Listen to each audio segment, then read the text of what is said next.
Nú ætlum við að búa til svo kallað punktarit sem sýnir tengslin á milli tveggja talnabreyta.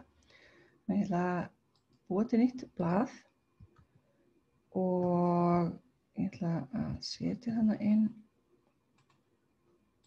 þessi hérna gögn. Sjáu hérna. Þið getið pása myndbandið núna og pika þetta upp til þess að eiga þetta til. En við ætlum að hugsa þetta þannig að breytan X á að sýna okkur einkunn á árekstrarprófi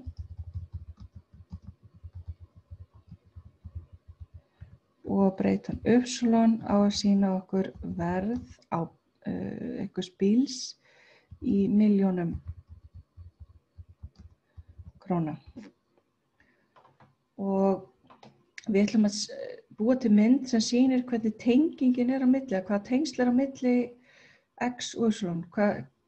Hvað getum við ályktað sambandið á milli? Við erum allavega með núna að það virðist vera, ef við horfum svona fljótt hérna yfir þessi gögn, að það virðist vera að bílar sem eru með háar einkunnir á árekstrarprófunum fái líka, þeir kosti líka meira.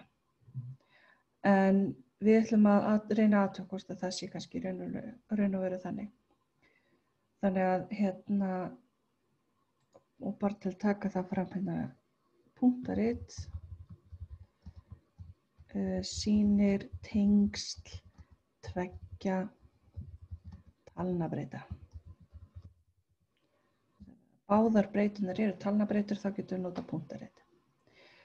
Og það sem við gerum er að við veljum hérna bara allar tölurnar. Við veljum ekki fyrirsagnirnar núna, heldur bara tölurnar. Og við förum hérna í insert og fyrir miðju í neðstu línu þá er svona rita sem eru bara eitthvað svona punktar inn á og heitir skattar. Þannig við ætlum að velja hérna bara skattarit. Við ætlum ekki að velja eitthvað af öllum þessum línum. Þær eru merkingarlausar allan fyrir okkur í bili. Veljum bara skattir. Ok, ég ætla aðeins að þið sjá út og hérna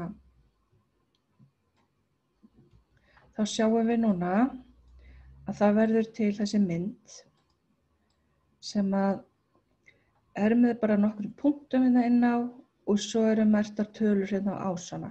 En það vantar býsna margt hérna inn á. Til að byrja með þá er punktarit algjörlega merkingarlaust ef það hefur ekki merkta ása. Þannig að við þurfum að setja hérna add chart element hérna á borðanum uppi lengst til vinstri. Veljum access titles og setjum inn bæði fyrir láréttan og lóðréttan ás. Nú, þetta rit þannig að blái kassinn hérna, hann er alltaf utan stærðina sem er sýnd á Y-ás, á lóðrétta ásnum. Þannig að ef við setjum titilinn hérna, access title, þá setjum við hérna verð í milljónum króna á lóðréttan ás. Á lárétta ásnum þá kemur stærðin sem er merkt hérna með fjólubláu og það er þá einkunn á árekstraprófi. Og ef við lesum út úr þessu riti þá er það þannig að hér er til dæmis punktur sem hefur hnitið 11,14. Það þýðir að einkunn á árekstraprófi, hún var 11 en verð bílsins er 14 milljónir. Nú, við viljum líka setja eitthvað þokkalega vitrænan titil á þetta. Þannig að við förum inn upp í chart title og skrifum samband einkunnar á árekstraprófi og verðs í milljónum króna. Titlarnir fyrir svona punktarit eru oft svolítið langir og við notum yfirleitt orðið samband einhvers staðar í titlinu, en þetta er samband tveggja talnabreyta.